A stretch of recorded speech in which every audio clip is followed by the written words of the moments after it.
Well, a pair of Israeli journalists have been attacked in Turkey. This comes amid the sharp deterioration of ties between Turkey and Israel over the clashes on the Gaza border and, of course, the opening of the new U.S. embassy in Jerusalem.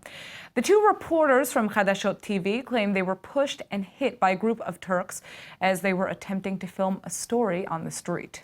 Palestinian affairs correspondent Ohad Hemo says he and his cameraman Oded Bino were reporting from Istanbul's Taksim Square when they were attacked. Apparently, a group of Turks recognized their Hebrew and began calling the two murderers before they started to physically accost them. Neither required medical treatment, but the cameraman is apparently in a lot of pain after being repeatedly hit. The Israeli journalists have filed a complaint with Turkish police, who they say have really tried to track down the attackers. Relations between Turkey and Israel have been deteriorating yet again since Monday, after Turkey expelled the Israeli ambassador in Ankara in retaliation for the clashes taking place between Israel and Palestinian protesters on the Gaza border.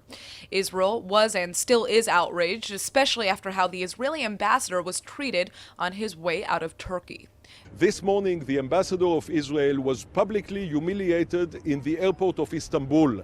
He was subject to a security check which was absolutely unnecessary. And all of this was done in presence of cameras in order to humiliate him.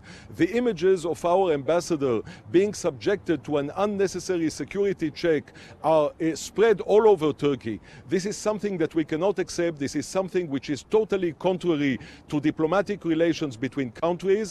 And the public humiliation of an ambassador is something that Israel will not accept under any circumstance. Israel has responded by also dressing down senior Turkish envoy to Israel, Umut Deniz. Turkish President Erdogan is accusing Israel of committing a genocide against the Palestinian people, but the Israeli Prime Minister is hitting back. A man whose hands are stained with the blood of countless Kurdish citizens in Turkey and Syria is the last to preach to us about military ethics. The Israeli government continues to defend its right to defend itself on the Gaza border against violent protests.